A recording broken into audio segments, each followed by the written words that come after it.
You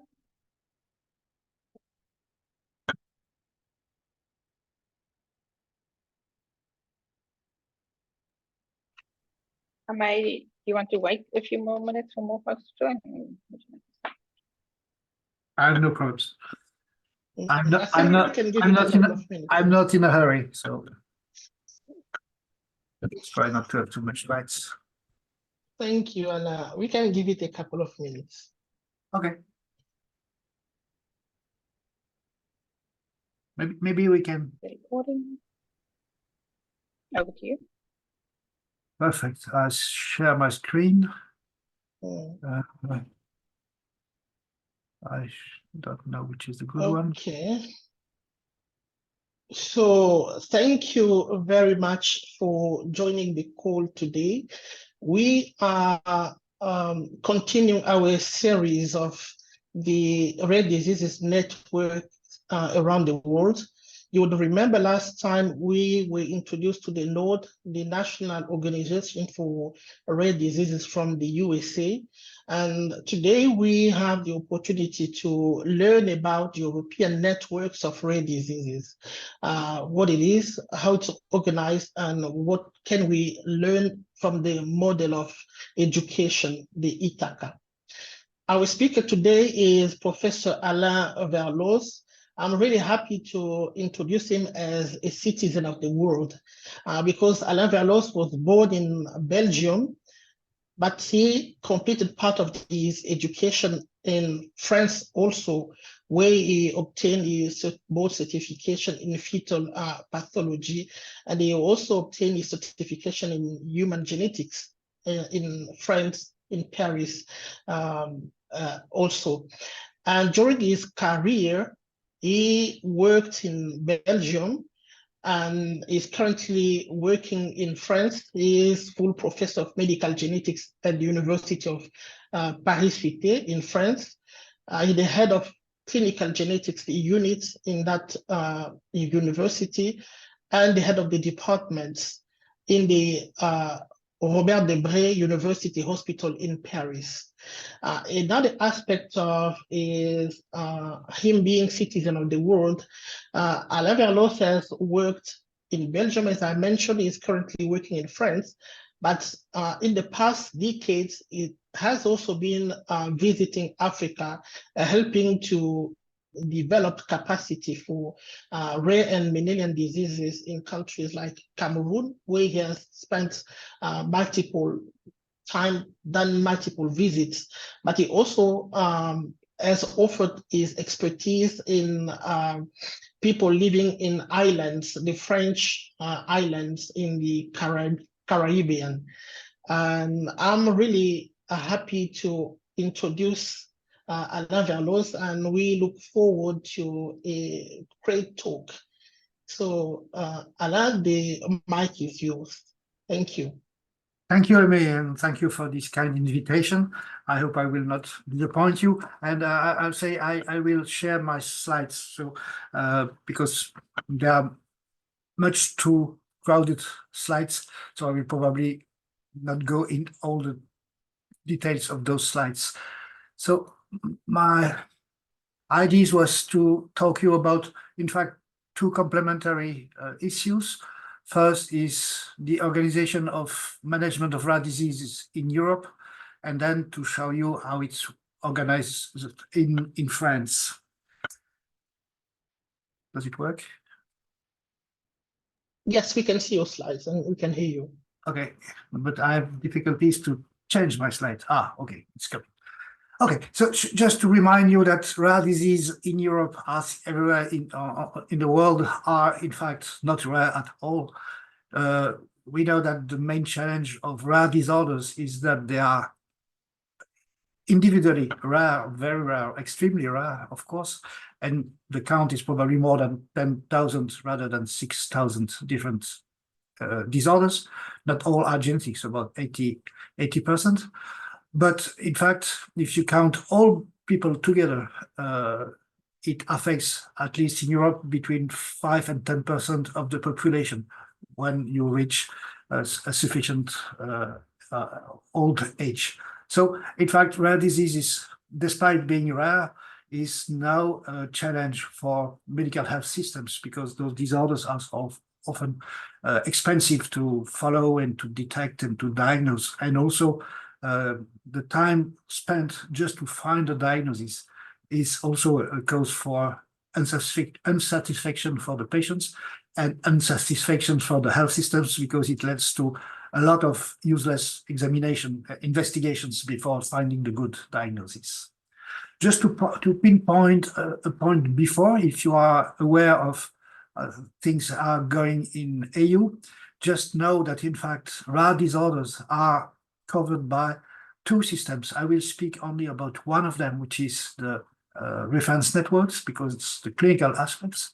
But you must know that in parallel to this issue that is on clinical ground, there's a second project that is existing in Europe, which is called European Joint Project for Rare Diseases, EGPRD, which was launched in 2019, and now it's ending, but it's replaced by a new one called ERN.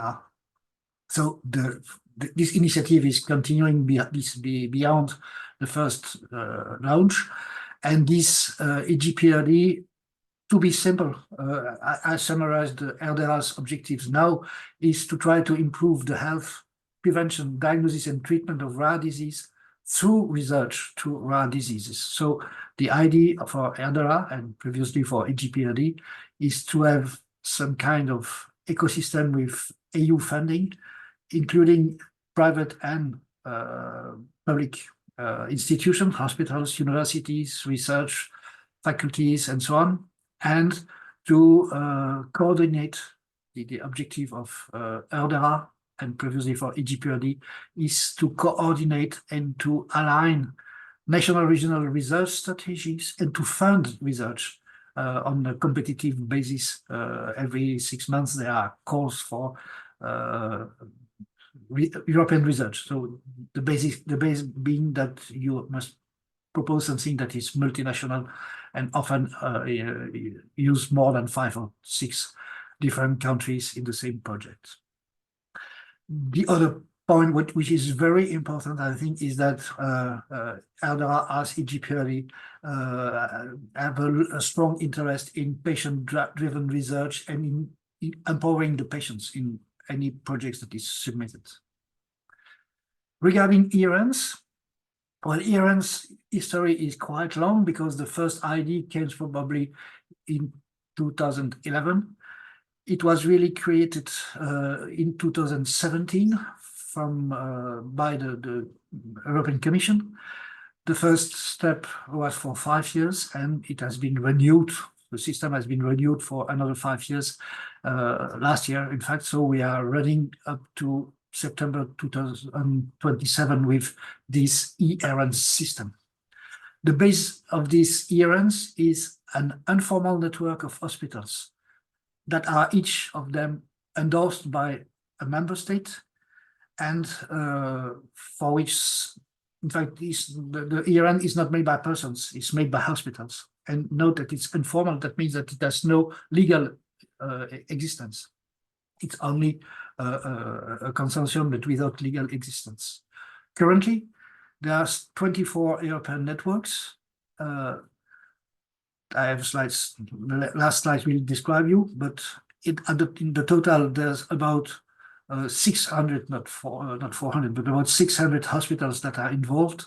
25 European countries plus Norway. For political reasons, Norway is allowed to function within the system. And currently about 1,600 hospitals. If you look the landscape of these ERNs, you see that those 24 ERNs are scattered on the following way. Some are organ or system based, like ERN on rare heart disorders, on rare endocrine disorders, on rare bone disorders, and so on. 3 are specifically oriented to neurological disorders, you know, the weight of neurology in genetics. So 1 on epilepsies, 1 on neurological disorders, 1 on neuromuscular disorders, and 1 on metabolic disorders. 3 are surgeon, mainly based on surgery, like the surgery for craniofacial anomalies of neonatal surgery, and 3 are on oncology, on rare tumors or tumor risk syndromes. And finally, I put apart the ERN I'm driving myself, which is called ITHACA, because this is a network on genetics, which is, as you know, some kind of a general practice for all rare disorders, with geneticists being GPs of rare disorders. So we cover, we have interaction potentially with all the others. And our field of interest for ITHACA has been concentrated on 3 group of disorders, and that makes our ERN the largest in terms of population, because we cover intellectual disability, autism, and the other MDDs, and congenital anomalies. It was launched in 2017, initially in Manchester, and I inherited the lead of this ERN in 2019 when UK Brexit and left Europe. It was not possible to maintain UK centers within the EU structure because they were no more in the political EU. So I inherited that. At that time, the networks was of 38 centers, and nowadays, after enlargement, my networks counts now 71 university hospitals in those 26 countries.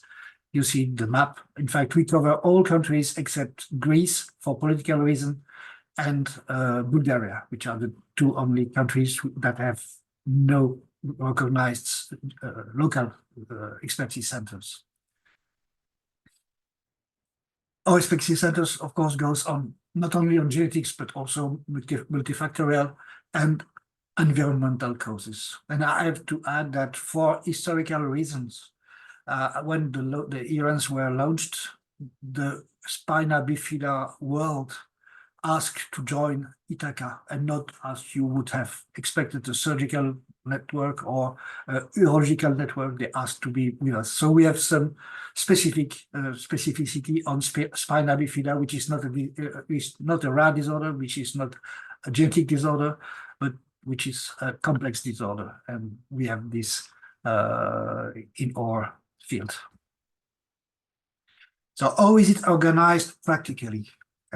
For the first 5 years, all ERNs were co-funded. That means that EU give you money if your hospital give you money, or at least, for instance, if they let you work and consider that your the financing of your position is a part of the contribution to ERNs.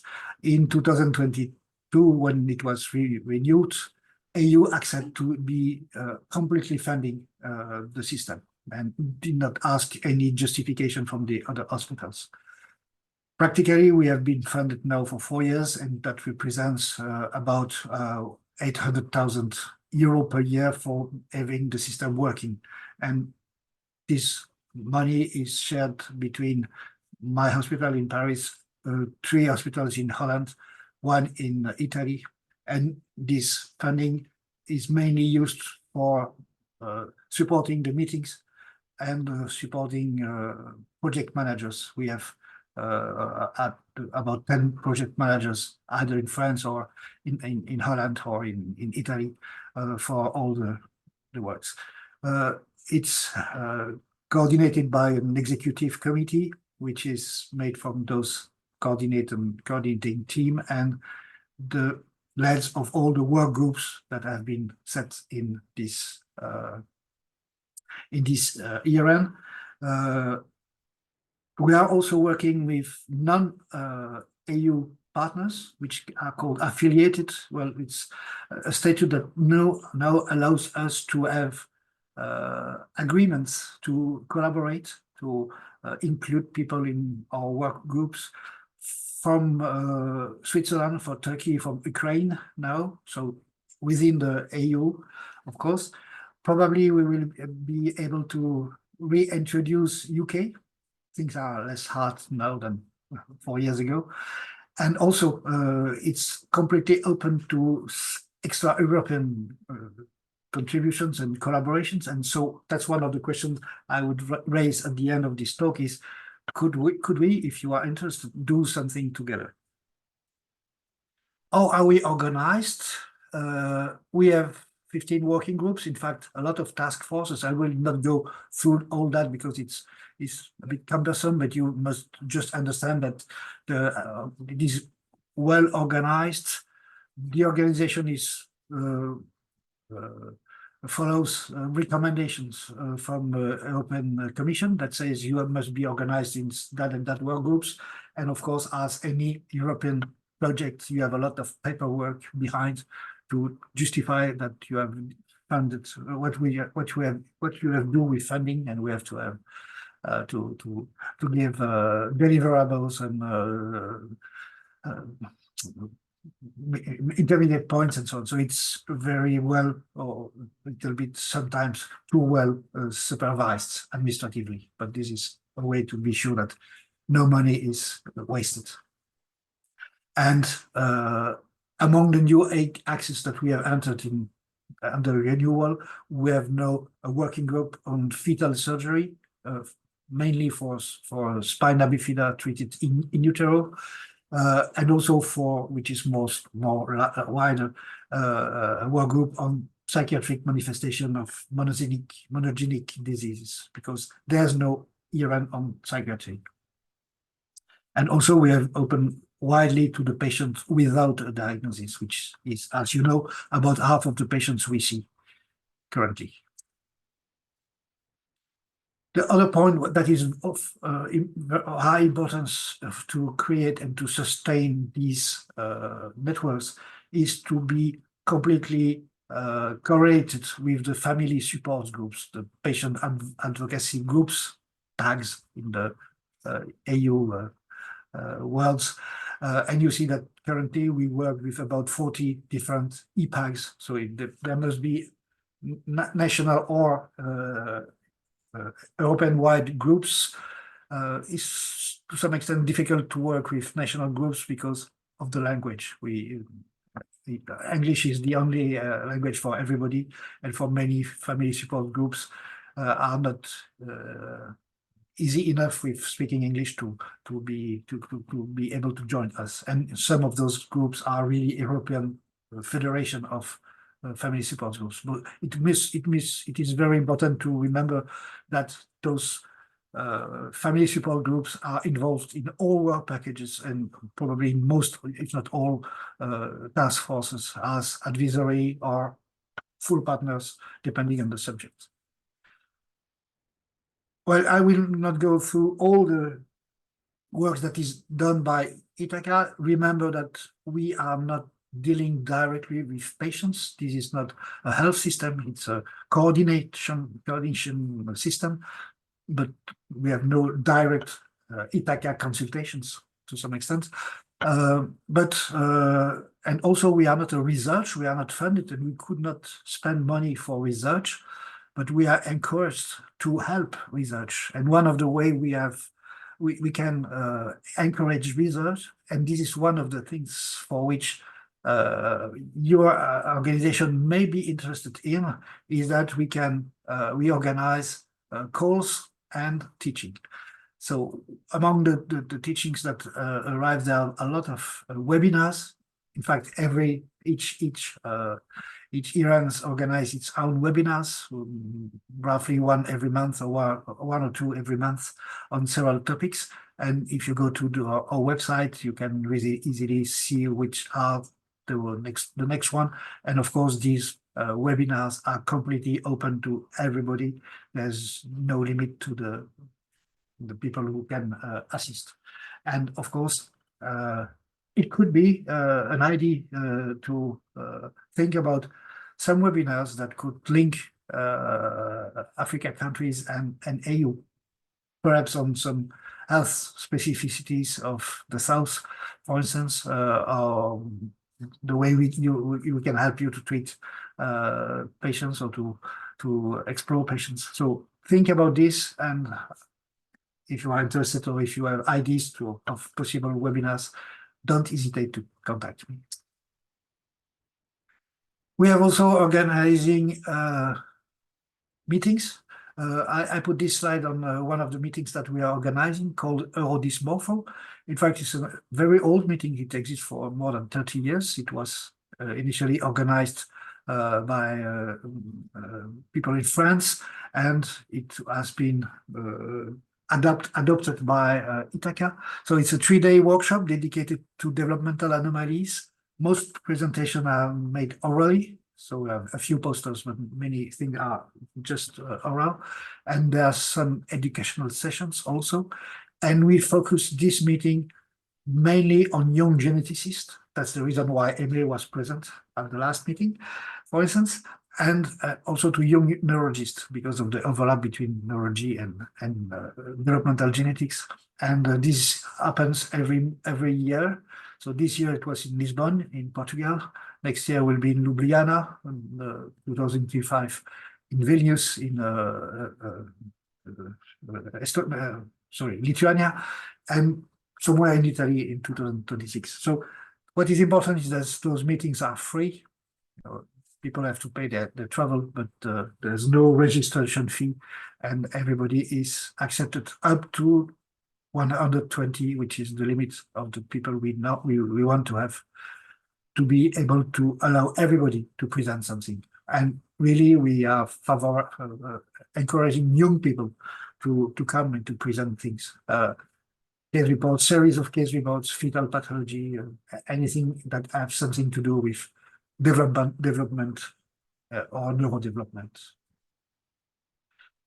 Among the other tools that can be used and are accessible to everybody are the MOOCs. We have currently 2 MOOCs, one on bioinformatics, which is interesting because it's in French and in English, and this could be useful for the part of Africa in which French is still the first language. For the bioinformatics, that's launched in December, so it's already running. And we have another one that occurs once a year about the links between clinics and research. And this was at the beginning made by AGPRD, and we have taken the follow of this in January. In fact, we are beginning with this just now. So you can screen the web and find this. Another thing that could be interesting for you is an ongoing project, so it's not finished. It's called Apogee. Apogee is a textbook, a textbook of genetics in the form of a MOOC, of a Moodle platform, free of access, and which will be free without any. You just have to register to the platform, and there's nothing to pay for connecting to it, and everything can be uploaded or downloaded. Right. The idea is to have a large textbook on genetics with the knowledge that should have the doctors training in genetics. So it's not a 4th level book, it's a 3rd level book. And what is important is that it has been adopted as the reference source for the European Certificate of Medical Genetics, which is organized every year. And so it's currently about half of the book is available. We have not really opened it because it's not good to have half book, but I hope that before July 2024, most of the material will be collected and available.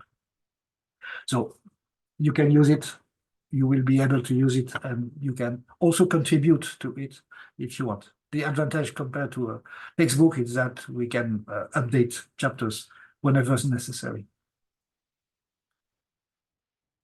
On the website, you can find also you will be able to have a dysmorphology vademecum. It's currently under writing, but it should be ended.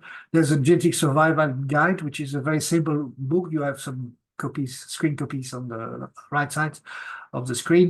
It has been made by the Dundee University, and now we are working on translation in several languages. The first will be in French, but we should have also it in Spanish or any other language for which we have collaborators to translate. It's more dedicated to students that are in their medical course, not for geneticists, of course. And we are planning a fetal pathology textbook also, but this is not really launched at this time. Another point which is very interesting, I think you could certainly also take the opportunity of this, because it's open to everybody, is what we call the clinical research call. So it's a possibility to submit to the community of ITHACA a call for collecting patients for clinical research. So it's not gene matcher, because it comes later than gene matcher. Gene matcher, you try to find people for new genes. This would be rather made to help to make large collection of patients for the second or the third publication. For instance, you see mTOR mutation delineation, Z1, ZTD1 delineation, and so on. So it's complementary to gene matcher, and calls are freely accessible, and to collaborate and to submit new calls for everybody. We are just the support of this type of calls. Currently, we have about 150 different calls that have been submitted in 2 years. So it's running. We try to evaluate how powerful this is in sense of collecting patients. So we have not to prove that it's really efficient, but it seems to be efficient. And the only point is that we expect to have multinational collaboration for any of those calls. That's what I wish to tell you about ITHACA. So I present you a part of our activities. Don't hesitate if you have more questions. And also we have a website on which you can have a look at on it if you want. Let's go to focus on what happened in France. Why to speak about France? Not because I'm living there, but just because probably in Europe, France was the first country to launch specific health plans for rare disorders. As you see, the first initiative on rare disorders was launched in 2004, so 20 years ago in France. It was called Plan National Maladies Rares, Rare Disorder National Plan #1. And this was launched in 2004, and it was followed by the second plan, the third plan, and we are currently waiting for the fourth plan. Each of the three first plans introduced newbies. So I will try to present you this organization because I think it's interesting. Of course, this is not medicine, this is politics. It has been made possible because the Ministry of Health, the Ministry of Research, have decided that it was important to organize the care of patients with rare disorders. And in fact, this French plan was the model on which the European system was built, because it was there 10 years before the European one came to life. So if you see, first plan, create the centers of expertise. Second plan, create networks. Third plan, take more care of undiagnosed patients and make a database of rare patients mandatory. And we expect for the fourth plan more interest on therapies,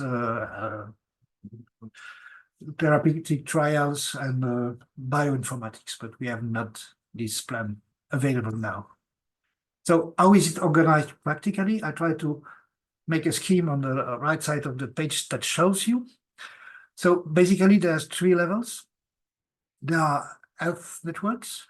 They are called filières de santé in French. So I don't know exactly how to translate it. There are the they are similar to the ERNs by themselves. They are reference centers, which are a network or a single center dealing with some disorders, and they are competence centers, which are centers that have experience with some disorders, but a lower number of patients. So as you see, now if I can use my so as you see, each center is based on the same type. You have a constellation of 1, 2, 5, 6 reference centers with one coordinating center on one thematics, which can be wide or smaller. And this coordinating center is linked to several competencies centers, which are smaller structures, or for instance, structures in smaller cities. And then all the reference centers are grouped under a network. How can you make these centers in France? Well, the centers are recognized by the Ministry of Health for 5 years. So every 5 years we have to resubmit a candidacy. A reference center is decided to be such if he has a sufficient list of patients that are followed, and the proof that these patients are really followed can be done easily because we have a national registry that is mandatory to fill, so we cannot invent patients.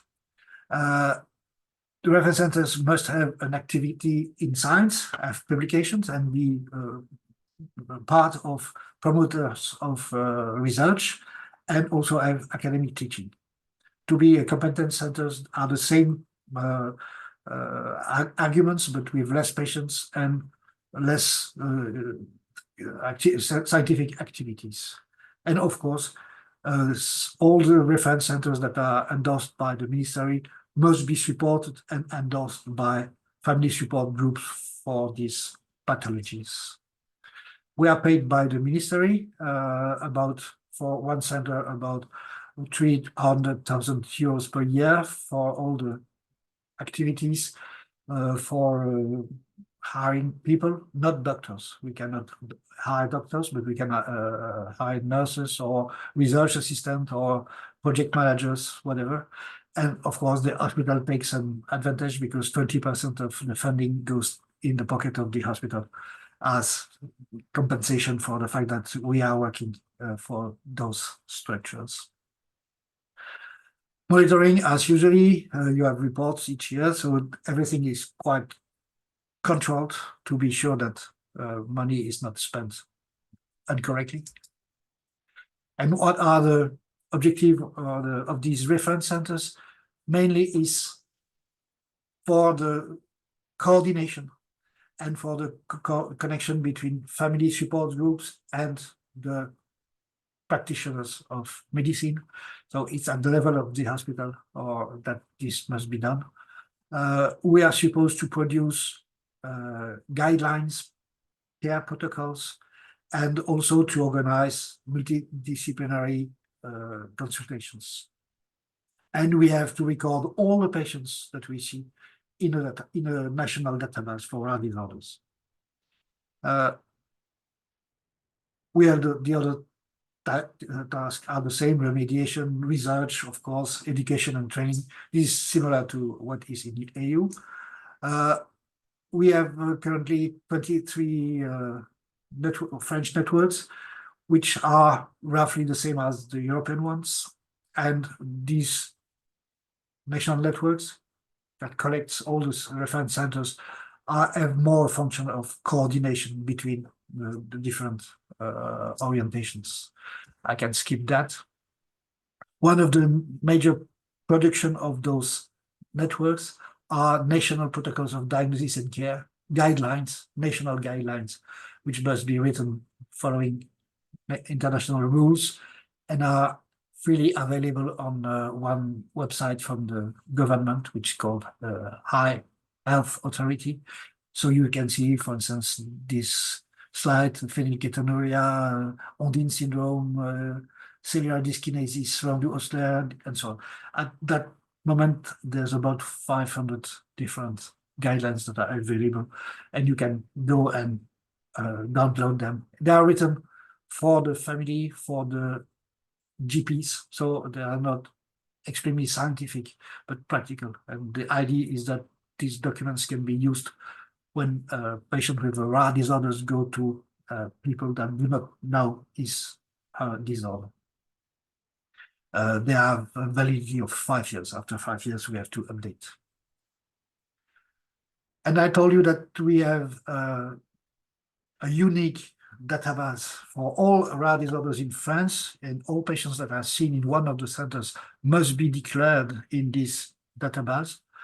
Each center access only its own patients, but there's only one database behind. And currently, since 2007, we have entered, all the centers have entered, in fact, more than 1.5 million patients are recorded in this database, either the patients or the parents for recessive disorders, for instance.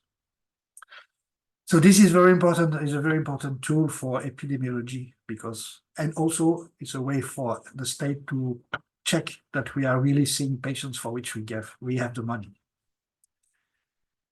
This slide was just to tell you that French filières are similar or identical to European ERNs, and so we have connection between French system and European system.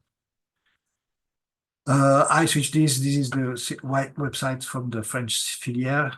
Just show you if you want. Well, yes, just this. I think this is my last slide. Just to tell you that in the French filière, but I think I will import that in EU.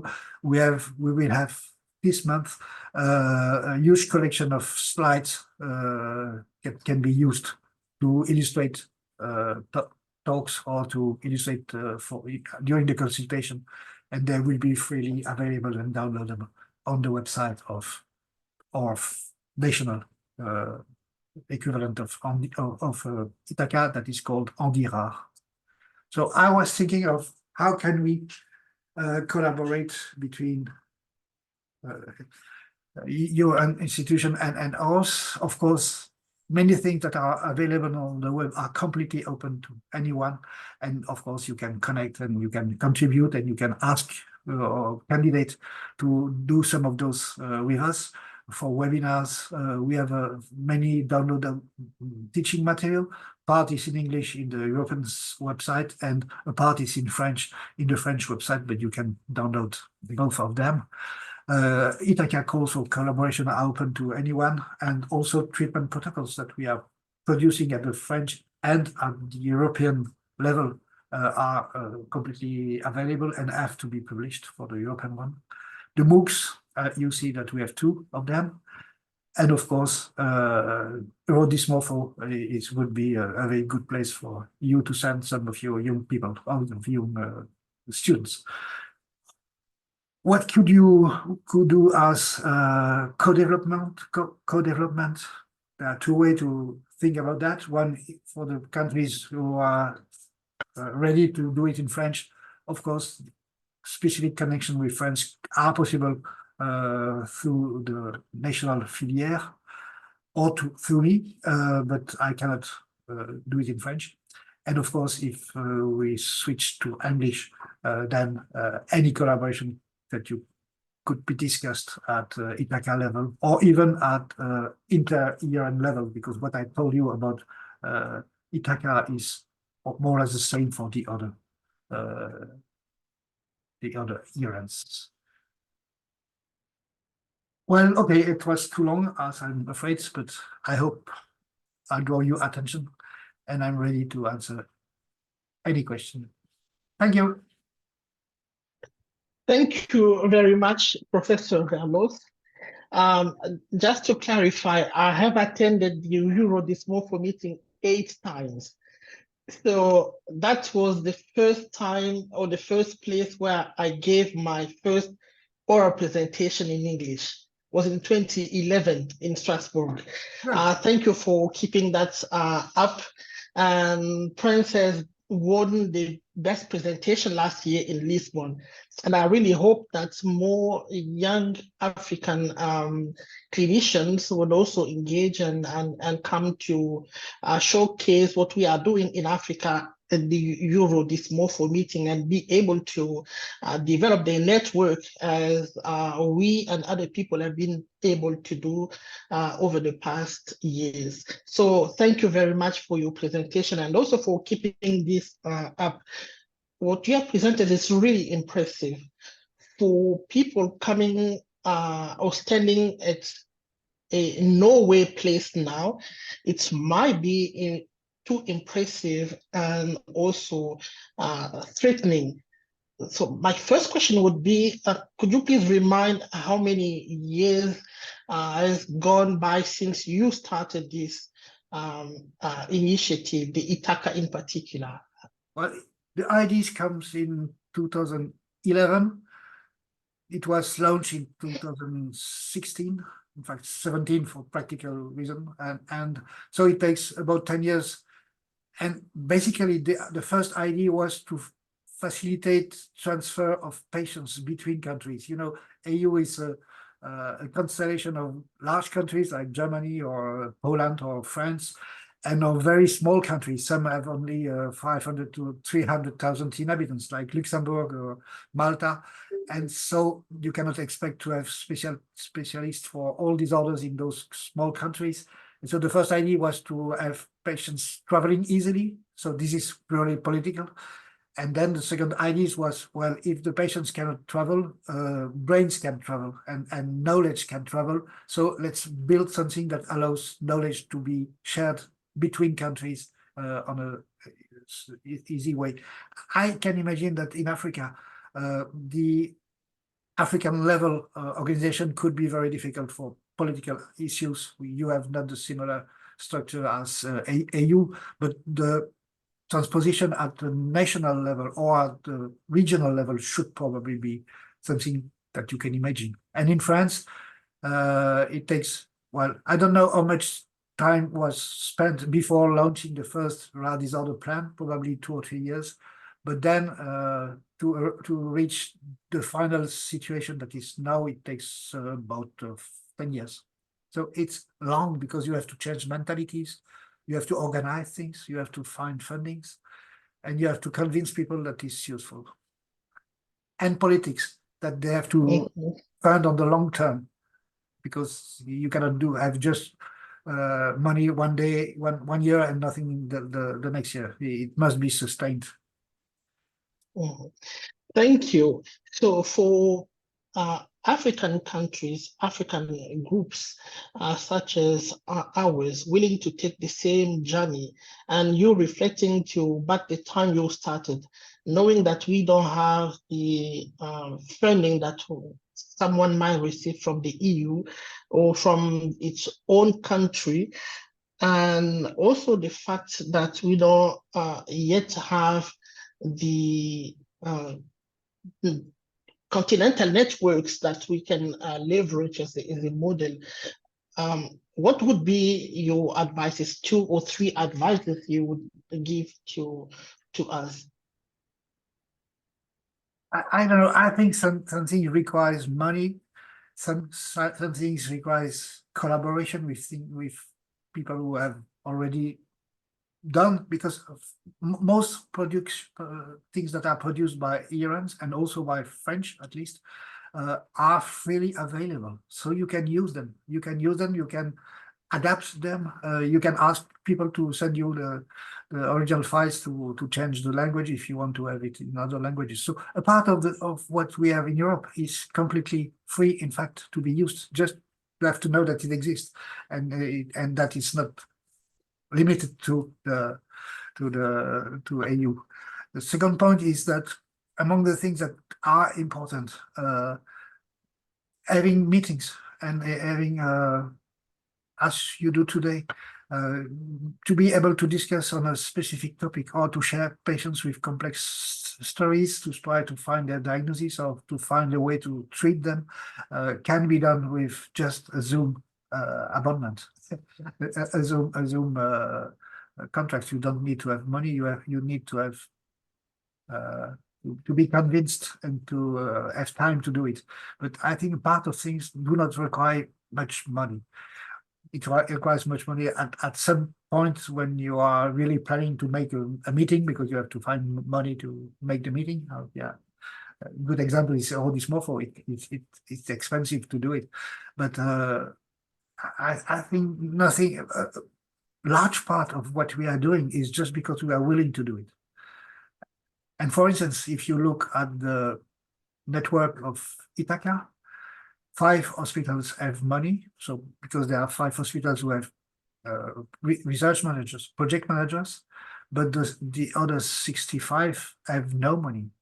They are willing to participate. Some are really good participants, and some others are just wanting to have the title, to be honest. But most of the work is done just because people accept to spend a part of their time on that project rather than another one. And for all these others, it's really important, because we cannot, in fact, just work with our hospital clinics. We won't see a sufficient number of patients with the same disorder to be really experts. We have to share expertise with others and to put patients together to understand. And also, as part of, I think, what is important, and I don't know at all how it's working in Africa, is interaction with family support groups. They can be on very wide subjects like intellectual disability, which is a huge group. It can be on trisomy 21 or I don't know, another rare disorder for which at least patients can be grouped by these disorders. But by interacting with those family support groups, first, they can understand why it's difficult for you. You can better understand what is difficult for them. And they can also have some power, at least in AU, to press on the political buttons to say, we are part of your population, please help us. But I think not everything needs a lot of money, and mainly try to use what we have and that we share. We share really many things. Some parts are really not shareable. For instance, I've not spoken about that. We are trying, or ITHACA or ERN do not do it very well, but some ERNs have their own system to discuss patients with all respect of the European laws about privacy. But unfortunately, the system is limited to people connecting from AU. So I cannot invite you because the system do not allow to have someone coming from outside of AU. This is one example of a limitation of the system of what are existing in the ERNs, but many other things are just open to everybody. And I think many centers would be quite happy and proud to be able to contribute and to work with you. Yeah. So what you are basically saying is that we need people. We need meetings to meet and discuss specific topics, and we also need to use existing topics. So if I combine the need for people and the use of existing topics, there are 2 questions in the chat. Are there possibilities for trainings that are also advertised on your website in the link that you have presented? And is it possible to have extension of those researchers to Africa so that it would encompass the African sides of the same disease research or the same thematic research, but on African patients as an extension of a existing project that has some funding in the European area?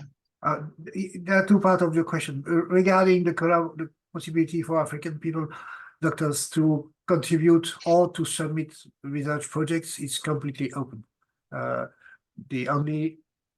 To some extent, the only limitation is that most of those calls are based on DNA-based diagnosis, and so you must have series of patients with full diagnosis. But that's probably the only limiting factors.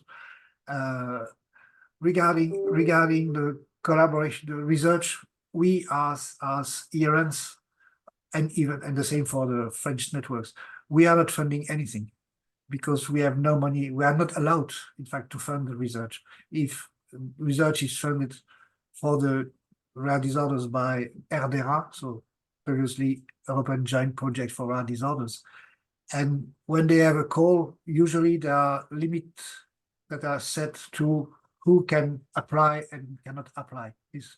Sometimes it's only AU, sometimes it's AU and other countries like Canada or Turkey.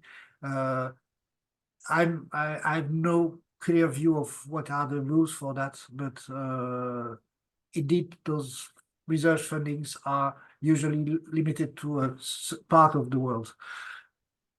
So you have to look at the calls to see which are the criteria for including. Most of the AU funded projects are limited to AU and to some countries that have political agreements with AU.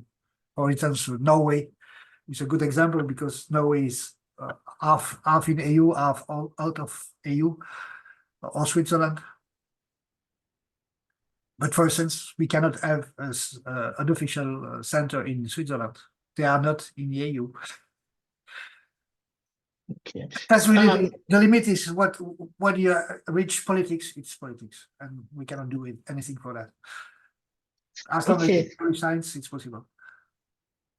Okay, so a complementary question to that. We have seen meetings and events that you are organizing, and those are interesting training opportunities. In addition to people from Africa being able to come over to attend those meetings, do you think that in the future, some way would be possible that we could also have the same event in Africa under another funding or co-funding that we might work for to bring the trainers in Africa to be able to reach much more African researchers than those who could individually travel to European countries? My answer is of course. I did myself several times, and of course I think you can attract people to come for having teaching or and we can advertise that in the website. We have newsletters every month, and we can say there's a call for that or that. So that's sure. That's for sure. So I think there's no limit as long as politics is not involved. So thank you. My last question then, do you think that ITHACA would be able to support us in Africa in the development of reference networks for rare diseases, given the expertise you have, given the documentation you have? Would you think that would be something that you would consider supporting really the implementation of reference networks across Africa? Yes, I think as long as it's I would say first, ITHACA is not the only ones. We are the largest by the number of patients, but maybe some of the topics of other ERNs are more important for you at this step. For instance, I don't know, kidney disorders because of renal insufficiency, for which you have more active treatments than what we can do for intellectual disability. But first, as a principle, of course, we can help you. We can share our expertise. We can also pinpoint what is not working. And paperwork is one of the very heavy problem in all AU projects, as you may know. But of course, because I think the model is good. The model is good because it forces people to work together on to collect sufficient expertise, and also in this field of rare disorders, you have to organize yourself. So we have 10 years of expertise for at least in France, more than 10 years of expertise. We can share, we can help, we can do whatever you want to give you advices. Well, it's paternalistic to say advices, but at least to share our experience of what is working well and easily and what is just bullshit, which is not completely absent of any AU projects, to be honest. Mm. So if you are So So if you are planning, but I think that to build really something that looks like what has been built in AU, you have to convince your health systems that it's worth devoting a part of the function of the system to that. And this may be difficult, perhaps. But we can easily be a model that is very happy to be copied and made better. a big thank you to you, Professor Verlos, and thank you to all the attendees. Just to say that those who have registered, you have received a full list of the upcoming meetings. If you haven't, you can use the link that was shared today to register so that you can receive the full list of the upcoming meetings. We look forward to seeing you in 1 month in our monthly meeting. Thank you, Professor Verlos. Rolanda, if you have any announcements. Now, I just tell you that I will send you this afternoon all the slides so that you can share it. Perfect. Sure, we can do that. And we will also share this recording on the YouTube channel for H3Africa. Thank you very much. Have a lovely afternoon and see you next time. Bye-bye. Thank you. Bye-bye. Bye.